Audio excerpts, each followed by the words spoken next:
The morning I drove 6 hours across the desert to see my family, I thought I was going home. My name is Victoria Leighton, and that Christmas morning shattered every illusion I had about what family meant. The house was silent, the tree still lit, and my young nieces waiting alone on the couch. That was the moment everything changed, the moment I stopped being the obedient daughter and started fighting back. What would you do if love turned into leverage and truth became your only weapon? Like, share, comment, and subscribe to our channel. We always appreciate the time you spent here with us. I live 2 blocks from the Pacific, close enough that the evening air threads salt through the screens and into my little apartment like a promise I can't quite cash. My name is Victoria Leighton, 29 digital brand strategist at a boutique agency that sells warmth and sincerity for companies that can't find those things on their own. My place is small, but curated the way I like it. Books actually read, not stacked for show. 3 stubborn snake plants, 1 sunburned fiddle leaf fig I refuse to give up on. A second-hand table I sanded down until the grain rose like a map of some patient country.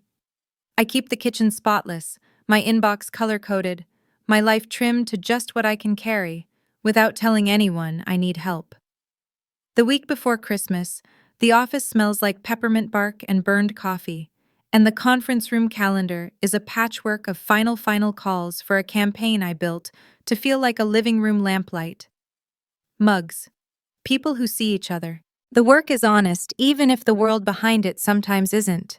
I stay late, queue up a rendering, walk home past the surfers standing like punctuation marks against the dusk, and feel that quiet I've bled for settle across my shoulders. My family does not recognize quiet as an achievement. In Phoenix, Harold and Diane, my father and mother keep a house I still know by the exact squeak in the hallway floorboards. They love me in the way people love a thing they expect to use. My older brother Mark inherited the Leighton family mythology wholesale provider, husband, father, son, around which the rest of us orbit. He has 2 daughters, Ellie and Rose, whose drawings decorate my refrigerator as if they live here. It was easier to stick them up than explain to myself why I didn't take them down. Growing up, I was the good soldier. Piano recitals timed around Mark's tournaments. Thanksgiving dinners cleared while the men compared scores in the den, babysitting as currency that never reached my hands. The rule was simple: my time is a family resource.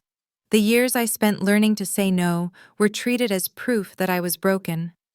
I start the week with a checklist, deliverables, shot lists, a rollout calendar that hums.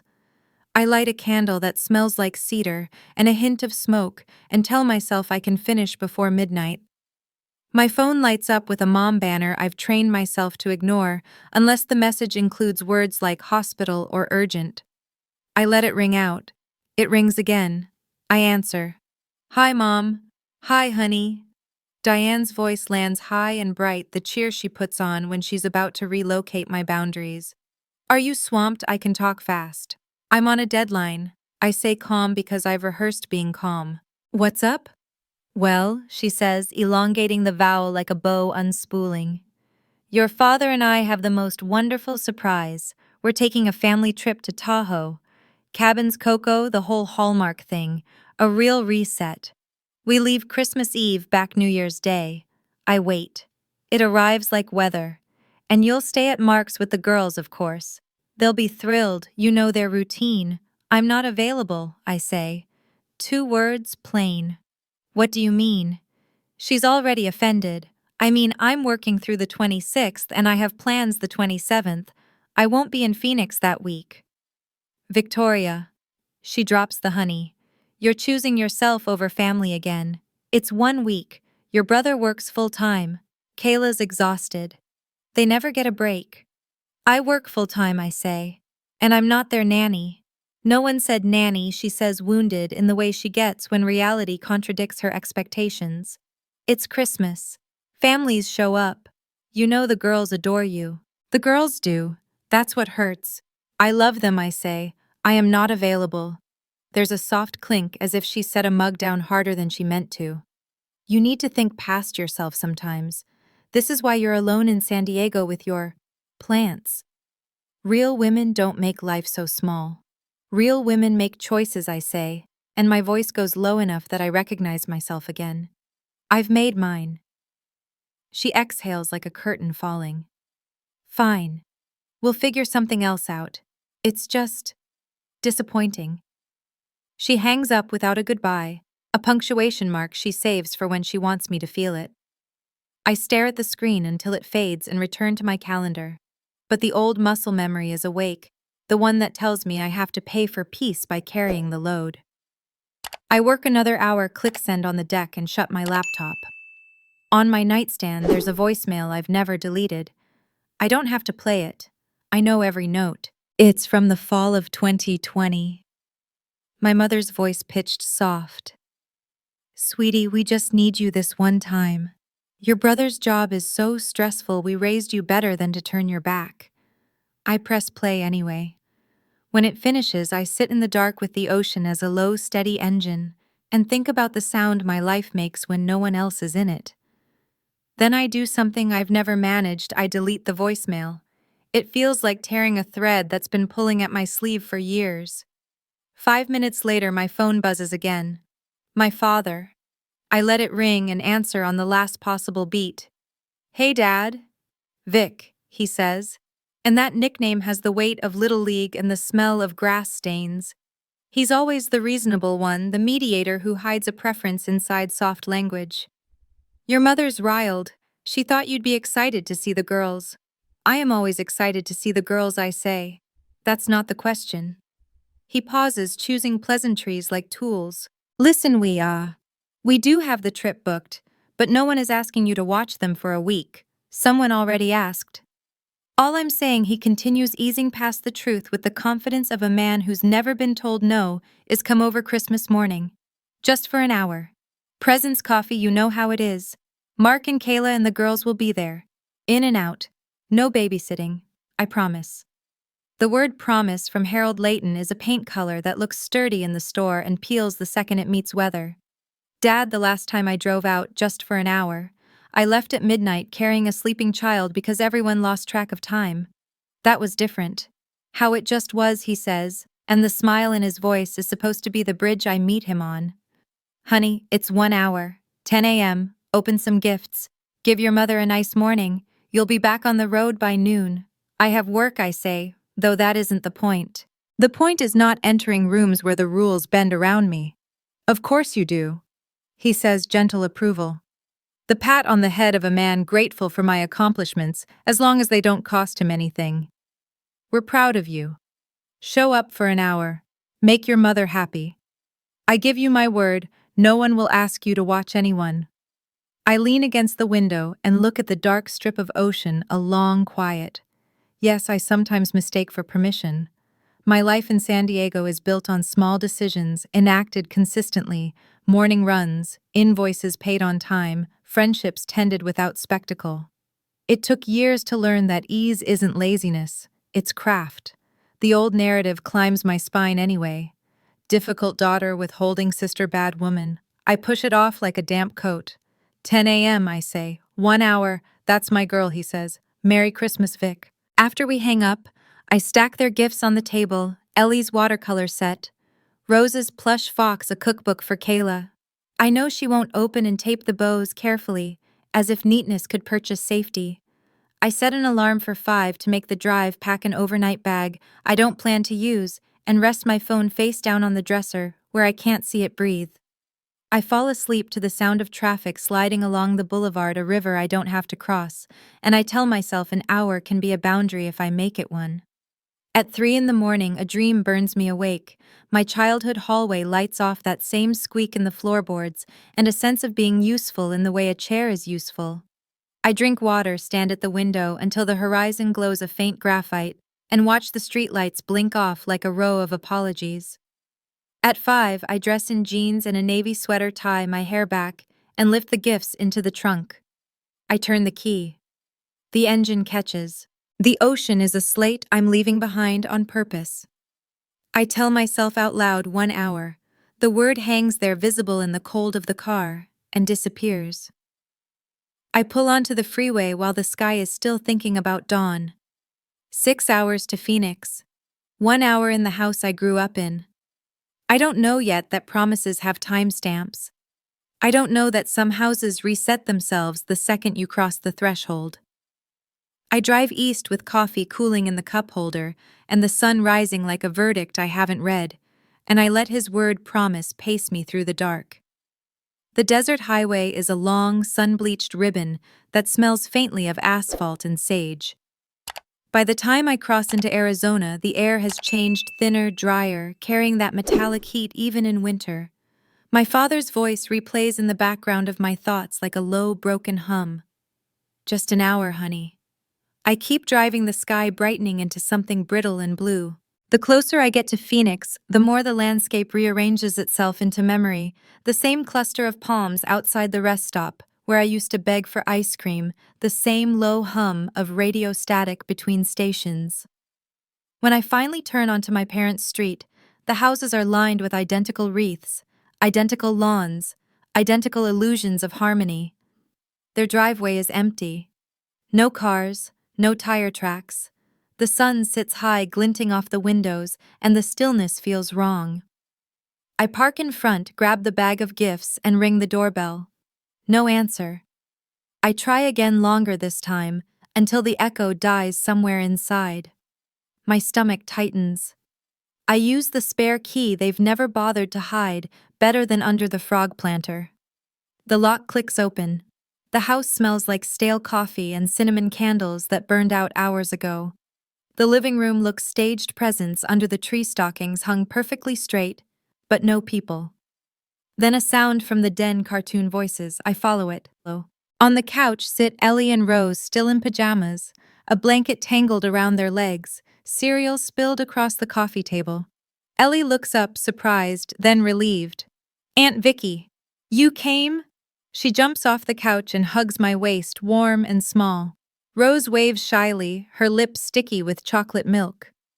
"Where's your mom?" I ask. Ellie shrugs. "They went to the airport. Early. Grandpa said you'd be here soon." For a second, I think she's joking. "Airport. Yeah," she says brightly, turning back to the TV. "They said they're going skiing. You're staying with us, right?" I walk into the kitchen.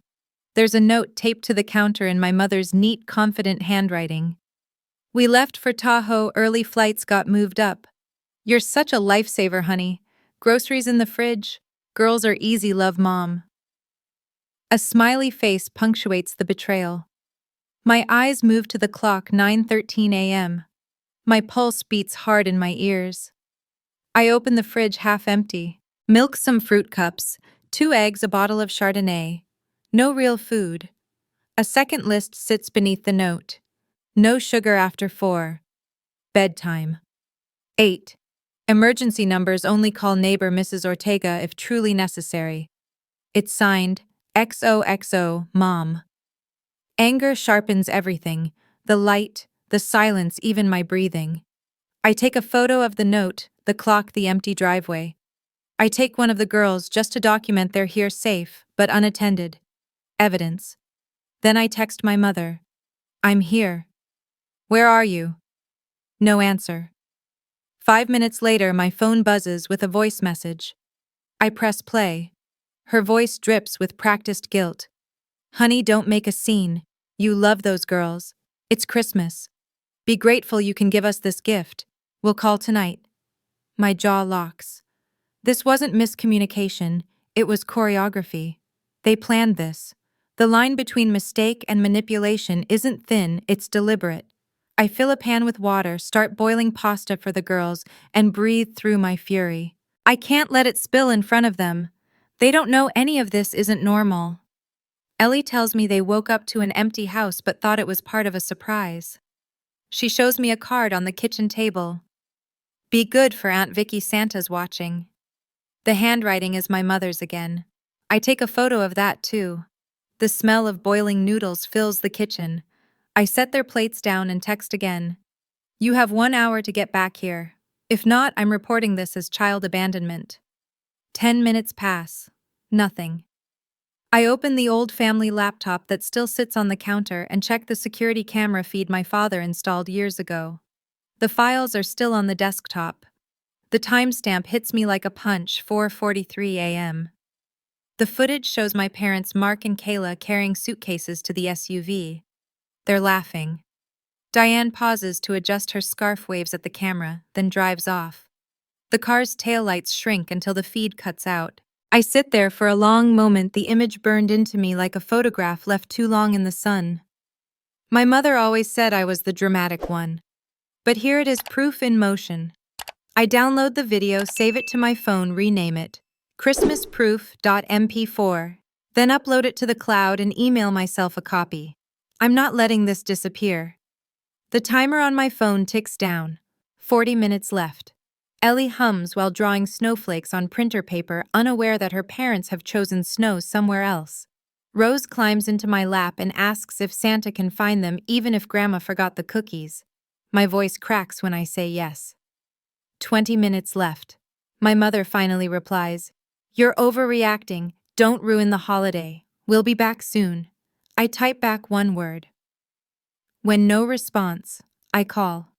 She answers on the second ring, her tone brittle, performative. "Victoria, don't start. We needed a break.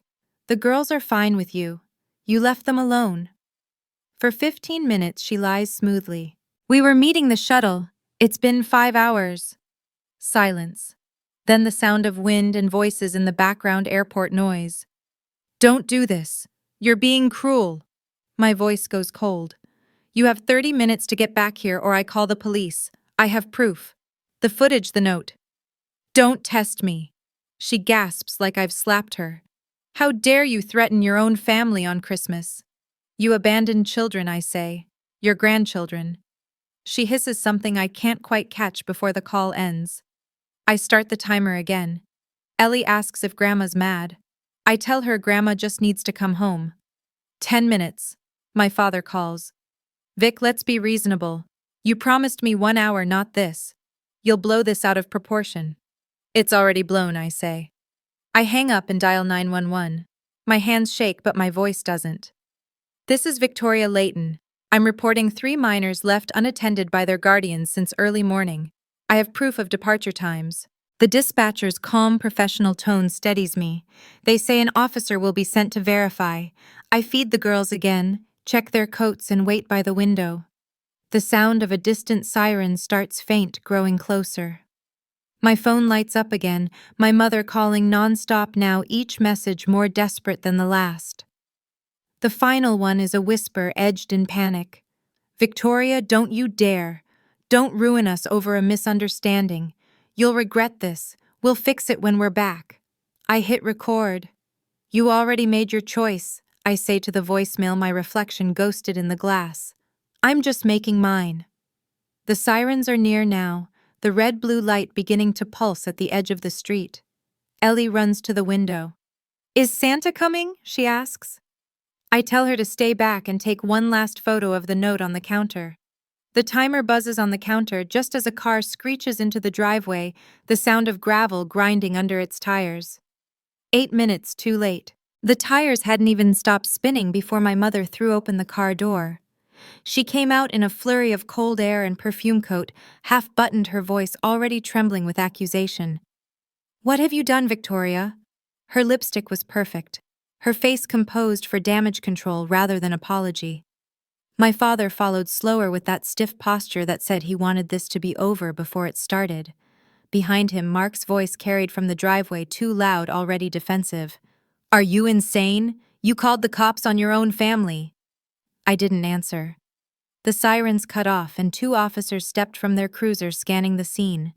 The girls were pressed against the window, eyes wide. I waved for them to stay inside. The first officer, a woman about my age, walked up, notebook ready. "You reported minors left unattended?" I nodded, holding out my phone. "Yes, ma'am. 3 of them. Parents and grandparents left around 4:43 a.m. I have video proof." My mother's laugh cracked like ice. "That's absurd. We were only gone a few hours. Hardly neglect. She's exaggerating." The officer's expression didn't change. "Were the children supervised by another adult during that time?" "Well, not yet," my father said. as if the wording might rescue him. We expected her early. It was a misunderstanding. I pressed play on the security footage. The image of their SUV loading up in darkness filled the tiny screen. My father's shoulders sagged. While the officers questioned them, I kept my focus steady. My mother's voice rose brittle and frantic. "You just want to humiliate us. You've always hated this family." "I want you to stop lying," I said quietly. "That's all." When the officers finished, one of them asked me to step aside. "Do you want to press charges?" she asked, her voice careful, professional. I thought of Ellie's small hand in mine, the smell of her hair when she hugged me goodnight after Thanksgiving, how she'd asked if I'd ever had a mommy who said sorry. I took a long breath. "Not right now. I just wanted a record." She nodded. "Understood. If you change your mind, we'll have the report ready." As they drove away, the silence between us expanded until it felt like its own geography. My father rubbed his temple, muttering about misunderstandings and holiday stress. My mother paced the kitchen like a trapped cat, words spilling faster than thought. "You love drama, don't you? You've been waiting years to punish us, after everything we've done for you." "You left your grandchildren alone," I said. "That's not punishment. That's a fact." "You ungrateful girl," she snapped, voice shaking. "We fed you, clothed you, and this is how you repay us. Calling the police? You fed me because I was a child," I said. "You don't get lifetime credit for meeting the minimum." Her face changed then, not shock but recognition. She'd heard this version of me once before, years ago, when I told her I wouldn't move home after college. Back then she cried until I drove back just to hold her while she sobbed into her robe. I'd mistaken pity for reconciliation. Not this time. I grabbed my coat, my bag, the phone still warm from recording, and turned to leave. Mark stepped into the doorway, blocking my path. "You've gone too far," he said. His tone was calm, the kind of calm that always preceded cruelty. "You've embarrassed Mom in front of everyone. You think anyone will believe your side now?" "They don't have to," I said, lifting my phone. "The footage speaks for itself." He took a step closer. "You're unstable, Victoria. Always have been. Remember the panic attack at Dad's office party? You need help, not attention." I smiled, small and tired. "You mean the night you poured vodka into my soda to loosen me up?" "Yeah, I remember. That was the night I stopped trusting you." His eyes flickered. "That's not what happened." "Of course not," I said. "Nothing ever is right. It's always my fault until it's inconvenient." My mother gasped, scandalized by the implication, and my father whispered her name, but she shook him off. "You don't talk to your brother that way," she hissed.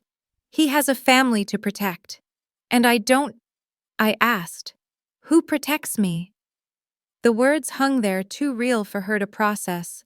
She turned away, muttering that she didn't recognize me anymore. "Good," I said. "That's the point."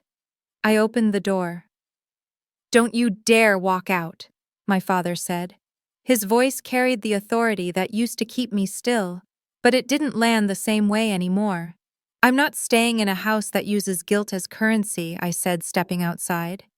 The air was cold, the kind that clears everything out of your lungs. I could see the girls' faces pressed to the glass, confusion etched deep. I wanted to tell them it wasn't their fault. Instead, I mouthed, "It's okay," and got into my car. As I backed out, my mother stood in the driveway, hands shaking, her voice chasing me down the street.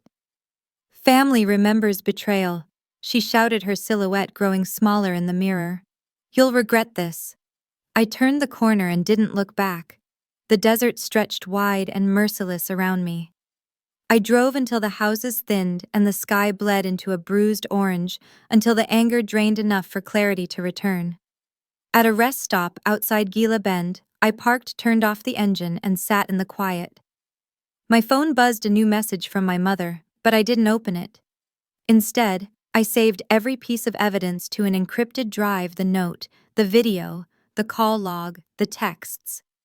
I renamed the folder Leighton Case 1.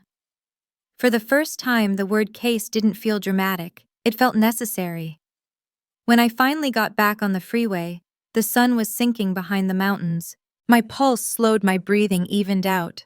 I told myself I was free at least for tonight. But when I got home to San Diego, the freedom cracked just a little. My phone vibrated again and again until curiosity outweighed caution. I unlocked it and stared at the notification, my mother's Facebook post public for all to see. Some people will never understand sacrifice. We gave everything to our daughter, and she turned her back on her own blood. Pray for the selfish ones this Christmas.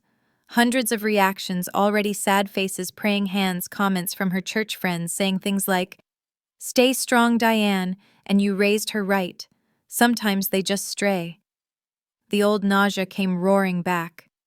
I turned off the phone, but the words burned behind my eyelids anyway.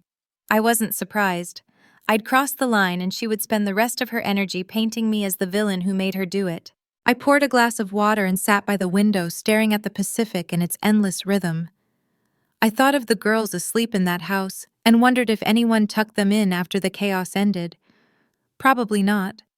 My mother's voice echoed in my mind. Family remembers betrayal. I whispered back into the empty room. So do I. Then I opened my laptop and began to write everything down, timestamps, quotes, names, because stories once written can't be erased as easily as reputations.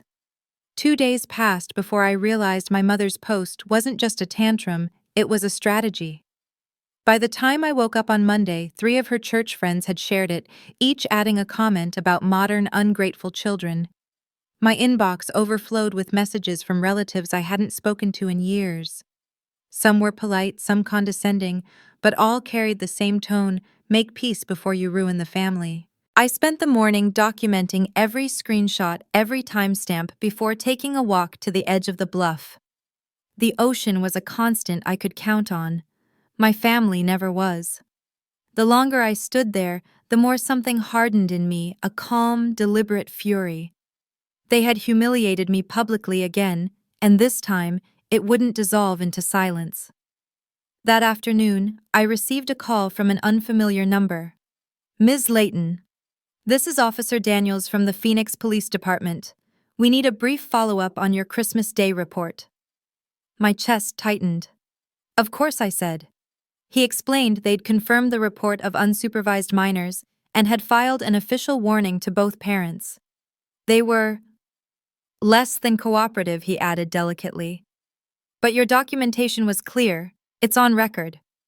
I thanked him and hung up. For a moment, I let myself feel something close to relief. But it didn't last. The sound of an incoming call cut through it. "Mom." I almost let it ring out, but my pulse insisted I answer. "Are you happy now?" she snapped before I could speak. "Your little stunt made it into the police files. You embarrassed us. You embarrassed your father." I stayed silent. "You know what people are saying, that you're unstable, that you've lost touch with reality. Do you want that following you?" Her voice wavered, but it wasn't remorse. It was control wearing the mask of concern. "You did that to yourself," I said evenly. "You left children alone and then lied about it online. I didn't post a thing until you did." "Don't you twist this," she shouted. "I will not let you make me into some villain. You owe your family an apology." "No," I said, voice flat as stone. "What I owe is to the truth." She drew in a sharp breath. "You think the world will side with you? You'll learn the hard way, Victoria. No one loves a woman who turns on her own blood." "Maybe not," I said. "But they'll believe her when she has evidence." I hung up and opened my laptop.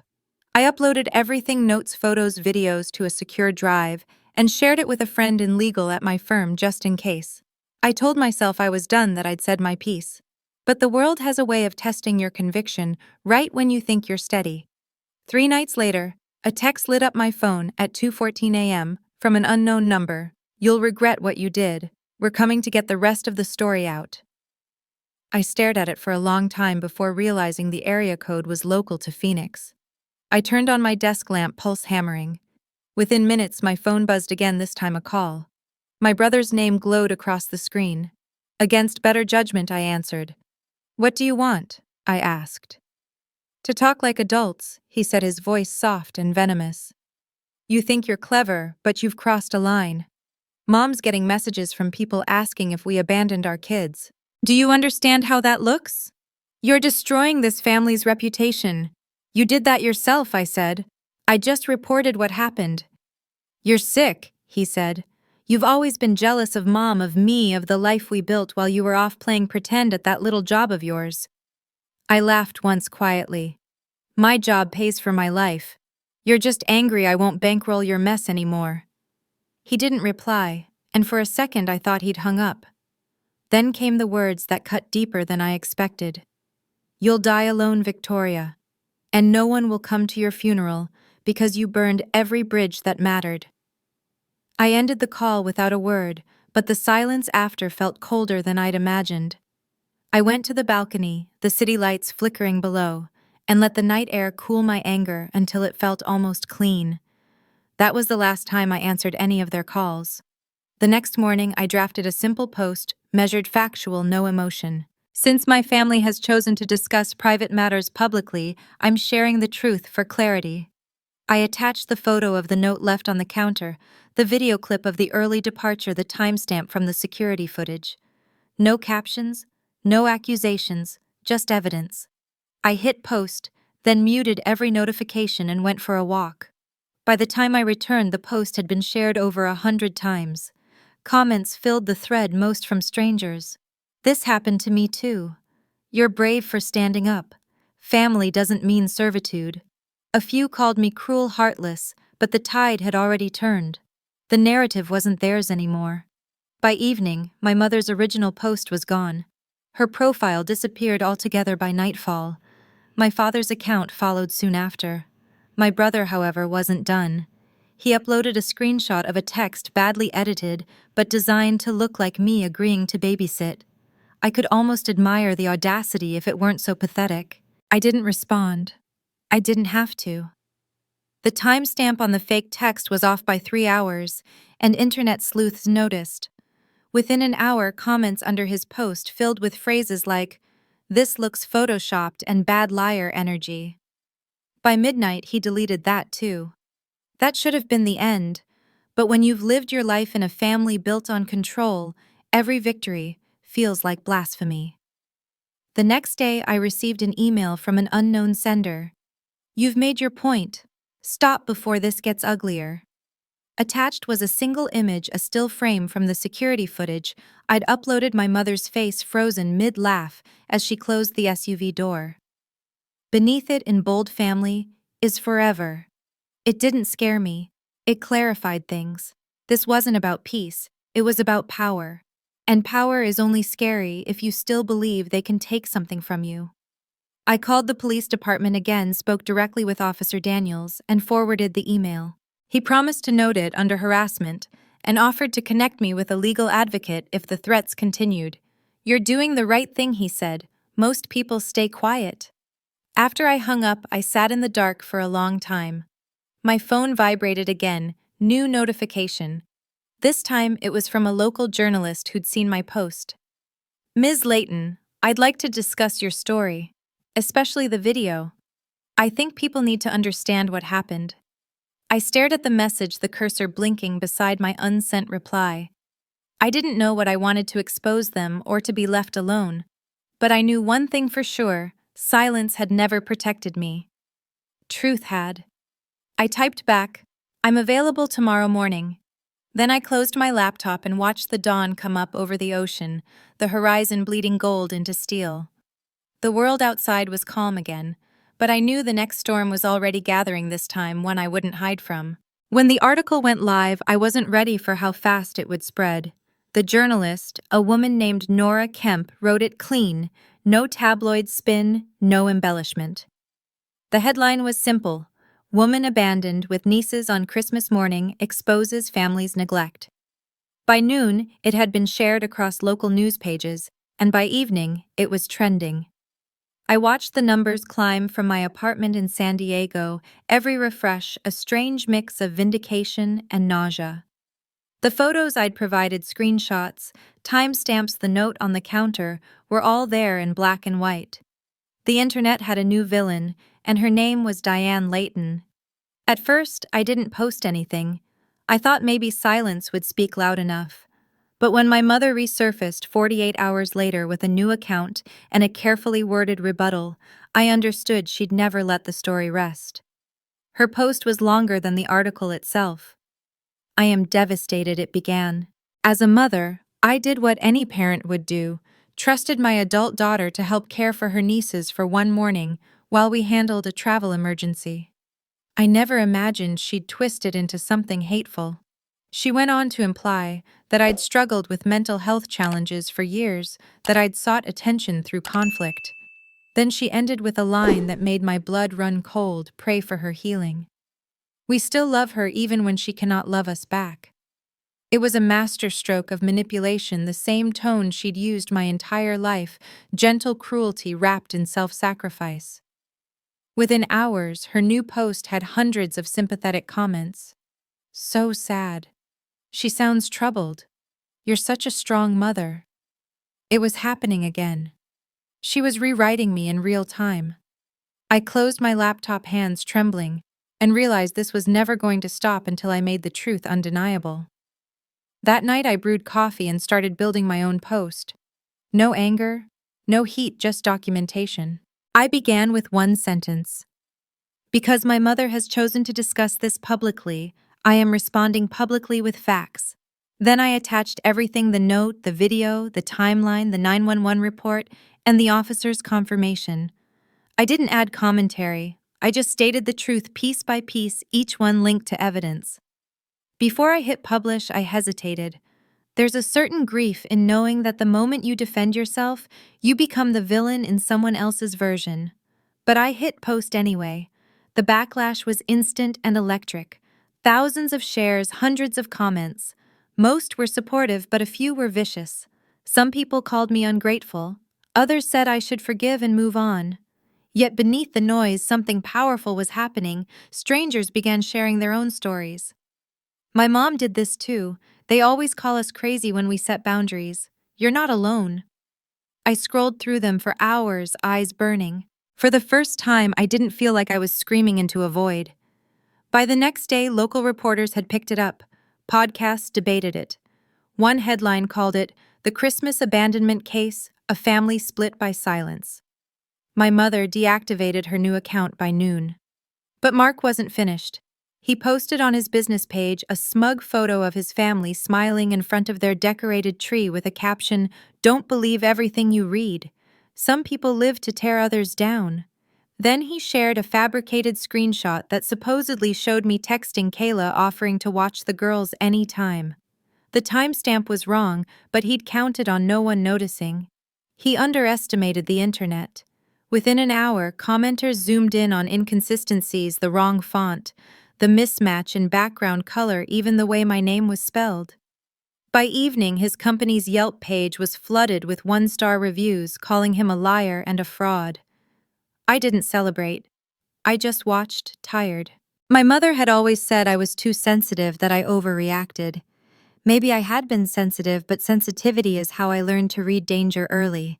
It's what kept me sane in a house that used love like a weapon. Now that same instinct told me this wasn't over. That night I got another email, this one from a woman named Carla, who said she worked at the same PTA where my brother volunteered. "You didn't hear it from me," she wrote, "but someone should look into how the Tahoe trip was paid for." She attached a spreadsheet, a reimbursement form in my brother's handwriting, charging the PTA Youth Outreach Fund for family winter retreat supplies. I stared at it, my heart pounding. It wasn't proof yet, but it was a thread. I called Nora the next morning. "Do you vet anonymous tips?" I asked. "Always," she said. "Send it over." I forwarded the email, and within hours, she called back, excitement edged with disbelief. "Victoria, it's real. We cross-checked the dates and amounts. The PTA fund transferred nearly $4,200 to an account under your brother's name 3 days before their trip." I felt my breath leave me. "They used the children's fund." "Looks like it," she said. "I'll need to verify with the school board, but this is serious." As the story developed, the community turned. People who'd defended my mother quietly deleted their comments. My brother's name began trending locally, not mine.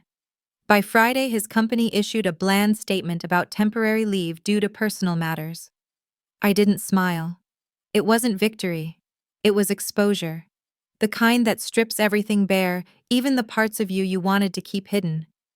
Then came the phone call I didn't expect from my father. His voice was quieter than I'd ever heard it. "You've caused a lot of pain, Vic," he said.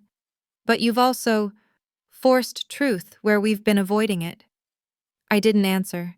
He sighed. "Your mother won't speak your name. Your brother might lose everything.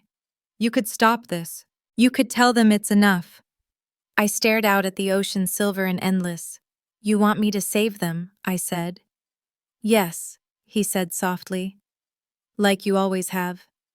"That's the problem," I replied. "I'm done saving people who leave me with the bill." He exhaled through the receiver. "You've changed." "No," I said. "I just stopped pretending." After we hung up, I walked to the edge of the balcony and let the wind whip through my hair. Below, the city pulsed alive, indifferent, free. I realized I hadn't felt afraid in days. Angry, yes. Sad, always. But fear had finally fallen away, replaced by something sharper: resolve. When Nora called again that evening, she told me the school district was filing a complaint with the state auditor. The amount wasn't huge, but the principle was. Misuse of public funds. Fraud. "It's moving fast," she said. "Do you want your name on the next piece?" I thought for a long time before answering. "Yes," I said. "This time I want them to see my face." The next morning, I stood by my window watching the first rays of light break over the water. For once, I didn't dread the notifications waiting on my phone. I knew the fallout was coming, but so was the truth. The difference was, I was finally ready for both. The story refused to fade. Within 48 hours, Nora's follow-up article detonated across every social feed in Phoenix. Local PTA funds misused for family vacation. Investigators confirm ongoing audit. The photo was a still of my brother grinning beside the school banner, the headline, crisp and damning. My name was in the piece again, this time not as the victim, but as the whistleblower whose evidence triggered the inquiry. I'd expected relief, maybe even satisfaction, but what I felt was closer to grief. Every word proved what I'd always known, that my family's love came with terms and non-disclosure clauses written in silence. By that evening, my phone wouldn't stop vibrating. Messages from strangers poured in. Parents, teachers, people I'd never met, thanking me for speaking up. But threaded between the kind words were venomous ones, clearly from my mother's circle. "How dare you destroy your own blood? You could have handled this privately." The one that stayed with me said simply, "Enjoy your fame. It won't last." When Nora called to confirm the district's next steps, her tone had changed. "This is bigger than just PTA funds," she said. "The state attorney's office wants to review whether the church foundation your parents manage had similar withdrawals. They're requesting the records." I sat very still, staring at the ocean. "So they could face criminal charges if the audit confirms the link?" "Yes." There was a pause. "I know this isn't easy.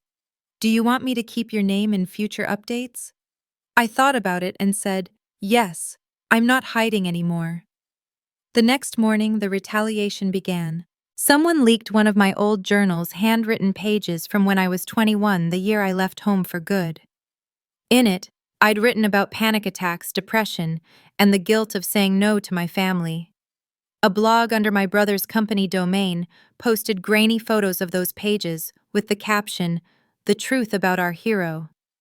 The smear was instant. Comments poured in from people dissecting my mental health like it was a political platform. The worst part was knowing who'd done it. No one else had access to those journals but Mark. I'd left them boxed in the attic years ago, back when I still believed our family home was safe ground. For the first time in months, I cried, not because of what he'd said, but because of how unsurprised I was. Then when the tears dried, I did what I always do when cornered. I built a plan. I spent the next day combing through privacy laws, learning about defamation and digital harassment. That's when I found a name that kept coming up in every article.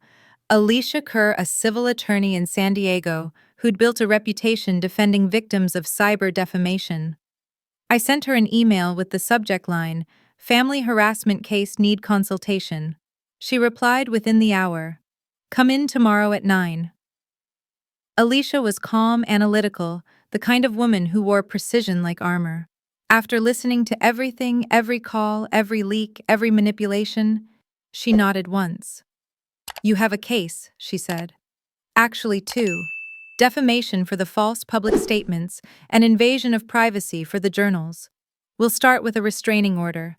That'll force them to stop direct contact and remove the posts. Then we file civil suits. Won't that make things worse?" I asked. "Probably," she said. "But it will also make things official. They can't twist legal filings into a Facebook narrative." I agreed, and by afternoon she'd filed the paperwork. The restraining order moved quickly. The court date was set for the following month. In the meantime, Alicia advised me to keep documenting everything: emails, posts, texts, even third-party gossip. "They'll escalate before they stop," she warned. She was right. 2 days later, I received a call from my grandfather Harold's father, a man I hadn't spoken to in nearly a decade. His voice trembled, but not with age, with emotion. "Victoria," he said softly, "you did what I never had the courage to. I almost didn't know how to respond. You've seen the news, everyone's seen it," he said. "Your father called me, said you're destroying the family. But I told him the truth, you're cleaning up the mess we all ignored." His words settled into me like warmth after frost. "I wish I'd known," I said quietly. "We all knew," he replied. "We just didn't want to admit it." After that call, something in me steadied. I wasn't fighting shadows anymore. I was fighting history. Alicia filed the defamation suit a week later. The claim was airtight screenshots of my mother's posts labeling me unstable, the fake text my brother posted, the public leaks of my journals. When she handed me the printed packet to sign, the header felt surreal: Leighton v. Leighton. Family names stacked against each other like a mirror cracked down the middle. The local coverage shifted again. Nora published a third piece titled, "From Victim to Plaintiff, Victoria Leighton Files Suit Against Family Over Online Harassment." The tone was sympathetic but factual. Under the article, hundreds of comments flooded in from women writing about their own boundary wars, mothers who'd turned their private pain into cautionary tales.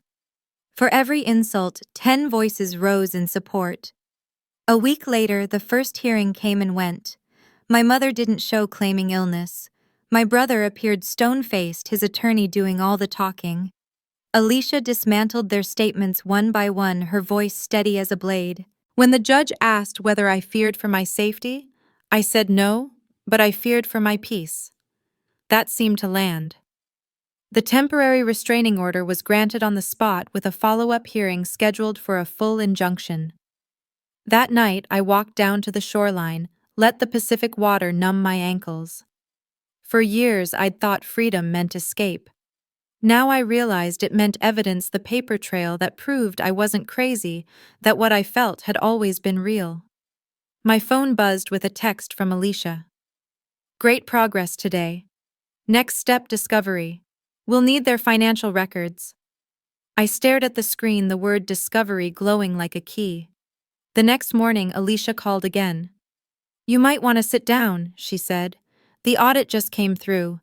Your brother and your mother used PTA funds from their church youth program, not just for the Tahoe trip, but for personal expenses over the last year. Airline tickets, hotel bookings, even a wine delivery subscription." I swallowed hard. "You're saying it's criminal?" "Yes," she said. "Fraud and misappropriation. The state attorney's office is preparing to file charges." For a moment I didn't move. The room seemed to hum. "What happens now?" I asked finally. "Now," she said, "we stop defending and start holding accountable." After we hung up, I sat staring at the sunlight cutting across my desk. It felt strange how justice could look so calm, so bureaucratic. I expected to feel triumphant. Instead, I felt something cleaner done. I'd spent years waiting for them to apologize, to see me. But now the law would do the seeing for me. And for the first time, I understood that was enough. The courthouse in downtown Phoenix smelled like paper and disinfectant, a place built for procedure, not redemption. The morning sun cut through the tall glass windows as I walked in beside Alicia, my pulse steady, my mind clear. Outside reporters waited with cameras, but I kept my eyes ahead. I wasn't here to perform, I was here to finish. The case had drawn attention not because of the dollar amount small-town PTA scandals happen every year, but because of the human story underneath it. A family turned courtroom exhibit, a daughter turned plaintiff, a mother turned defendant. Inside the hearing room was smaller than I'd imagined. My mother sat at the table across from me, Pearl's perfectly centered tissue in her hand like a prop. My brother beside her looked hollow, the shine gone from his arrogance. My father sat one row behind grayer than before, his hands clasped tight, as if prayer might bend the outcome. I didn't look at them for long. Alicia organized her papers methodically, calm as a surgeon. Remember, she whispered, truth doesn't need decoration. When the judge entered, everyone rose. The air felt heavy, almost reverent. The clerk read the charges: defamation, invasion of privacy, and the pending audit findings that tied into misuse of funds. Each word felt like a strike of a bell. My mother's attorney started first, spinning the same tired narrative. Mrs. Leighton is a loving mother, overwhelmed by the rapid spread of online misinformation. She never intended harm, she was distraught. He gestured toward her like a magician introducing a dove. She dabbed her eyes. I'd seen that act too many times to feel anything. Then it was Alicia's turn. Her voice was measured, sharp, without cruelty. Intent is irrelevant when impact is documented, she said. She displayed the original Facebook posts on the monitor, each timestamp matching the public record. Mrs. Leighton accused her daughter of fabricating a crime, of being unstable, and of seeking attention through deceit. These were not opinions. They were statements presented as fact. They resulted in widespread humiliation and measurable emotional distress. My mother's attorney objected, claiming dramatization. The judge overruled. Then came the footage, the security video of their departure, the note, the evidence from the PTA audit. Each piece unfolded like the courtroom itself was peeling away illusion layer by layer. Mark shifted in his chair, jaw-clenched, eyes fixed on the floor. When Alicia finished, the judge looked at me. Ms. Leighton, you may testify. I stood and walked to the front, the microphone cold beneath my hand. I'm not here for revenge, I said. I'm here because I learned the hard way that silence protects no one except the abuser. My mother and brother built their lives on pretending everything was fine while taking from whoever wouldn't fight back. That used to be me. Not anymore. My voice didn't shake. I didn't want this. I wanted accountability. My mother couldn't hold back. Accountability, she snapped, standing despite her lawyer's warning hand. You called the police on your own family. You humiliated us publicly. What kind of daughter does that? The judge's gavel struck once. Mrs. Leighton, you'll remain seated. But the damage was already done. Her mask cracked, and the room could see it, the manipulation, the entitlement. She sat back down, eyes burning into mine, but I met her stare without flinching. When Alicia presented the bank records, the final nail in the coffin landed quietly. Transfers from the PTA account into Mark's private checking account, identical amounts matching the Tahoe expenses. His attorney's face drained of color. The judge reviewed the printouts, expression unreadable, then looked at the defendants. These are serious findings, he said. The court notes ongoing criminal review separate from today's civil matter. We will proceed with judgment. I exhaled slowly, gripping the stand. The sound of my mother's breath hitched across the room, followed by the dull scrape of my father shifting uncomfortably. I didn't feel joy, just a strange lightness, like gravity had loosened. Alicia rested a hand briefly on my arm as the judge continued.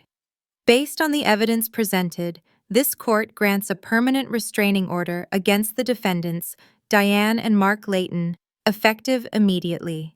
Additionally, the court finds in favor of the plaintiff on defamation and invasion of privacy. The defendants are hereby ordered to issue a public written apology and to remove all defamatory materials. Damages to be determined pending further review. The gavel struck once more, final and clean. My mother let out a strangled sound, half sob, half disbelief. My brother muttered under his breath, shaking his head like someone waking from a bad dream. My father didn't move. For the first time in my life, none of them could speak for me. The silence belonged to me now. Outside the courthouse, cameras flashed, voices overlapped, but I didn't stop for interviews. I walked straight to the parking lot, the Arizona heat pressing against my skin like a seal. Alicia caught up, smiling faintly. "You did it," she said. "We did it," I corrected. "And it's not about winning, it's about ending it." She nodded.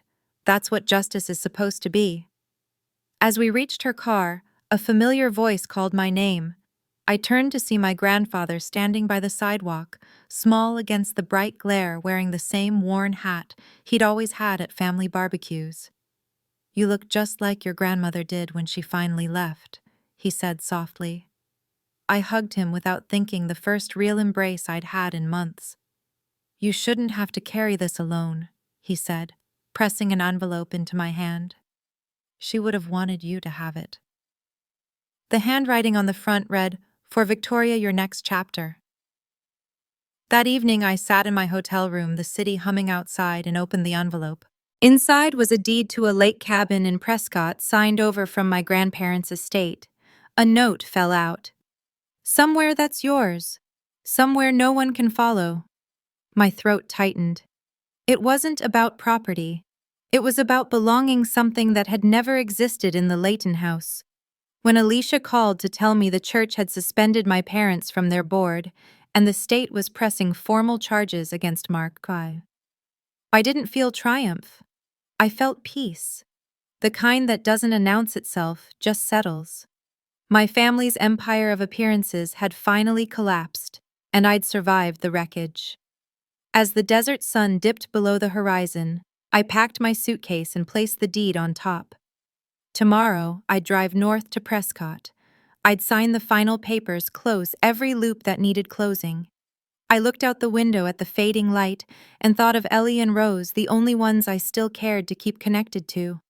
Someday, when the noise settled, I'd send them a letter.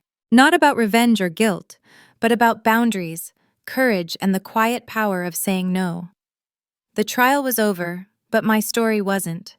For the first time in my life, I wasn't defined by what I'd escaped, but by what I'd built my own name, clean and undisputed. The drive to Prescott took 6 hours.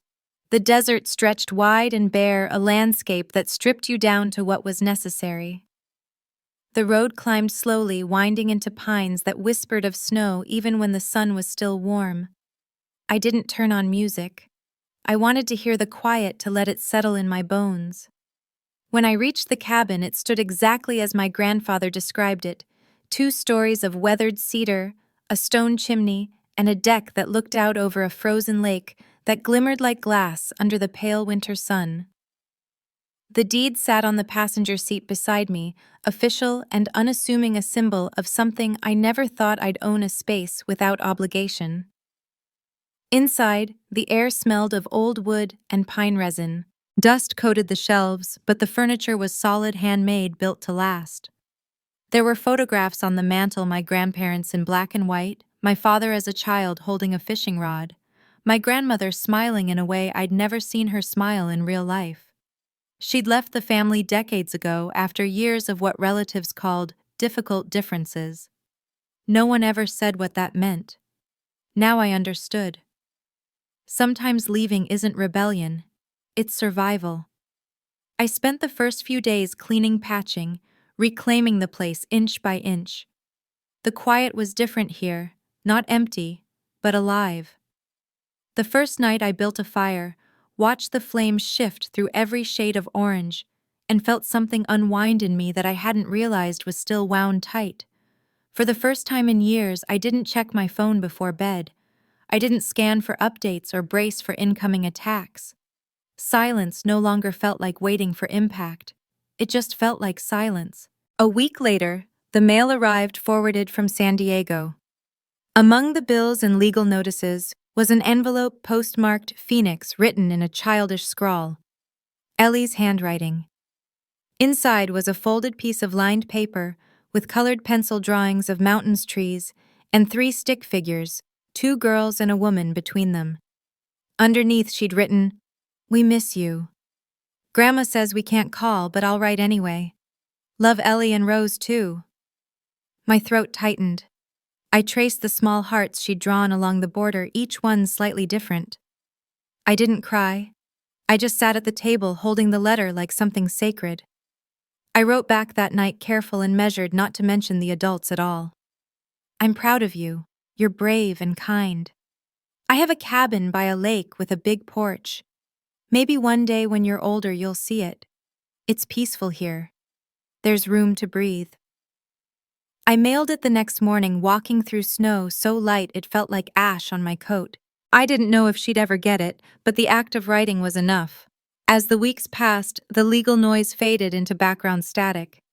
Alicia called to say the criminal proceedings had moved forward. Mark and my mother would likely face restitution and probation, maybe worse if the church pressed charges. I thanked her and declined to attend the next hearing. "You sure?" she asked. "It's your right to be there." "I've seen enough rooms full of people pretending they didn't do what they did," I said. "I'd rather stay here." Work found its way back into my life, slow and steady. I started taking remote projects again, consulting for small businesses that couldn't afford big agencies. One of them, a wellness startup, asked me to lead an online seminar. I hesitated at first, but something about it felt right. The session was called "When Family Means Saying No, Reclaiming Your Story." I spoke to a screen full of faces from all over the country, people nodding, crying quietly, writing in the chat about the families they'd survived. When I finished, I sat for a long time in the dim light of the cabin, realizing that I'd just done what I once thought impossible, turned pain into purpose, without losing myself in it. Christmas came again, faster than I expected. Snow blanketed the trees, muting everything into stillness. I baked cinnamon bread using my grandmother's recipe I'd found tucked in a drawer, its paper stained with butter. The smell filled the cabin, sweet and steady. I placed 2 mugs of cocoa on the table, out of habit, one for me and one for the memory of the woman who left before I knew how to follow. That evening, as twilight deepened, headlights swept across the trees outside. I froze, heart racing. Then I heard a knock on the door, 3 slow taps, familiar somehow. I opened it to find my grandfather, cheeks red from the cold, holding a plate covered in foil. "Merry Christmas, kiddo," he said, smiling. "You didn't think I'd let you spend your first holiday here alone, did you?" I laughed, something between shock and relief. "How did you even find me?" "I built half this place," he said, stepping inside. "You think I'd forget the road?" We sat by the fire eating his cookies, almond and chocolate, the kind my grandmother used to make. He didn't talk much at first, just watched the flames. After a while he said, "You did good, Victoria. You didn't just stand up to them, you changed the story." I stared at the firelight dancing against the window.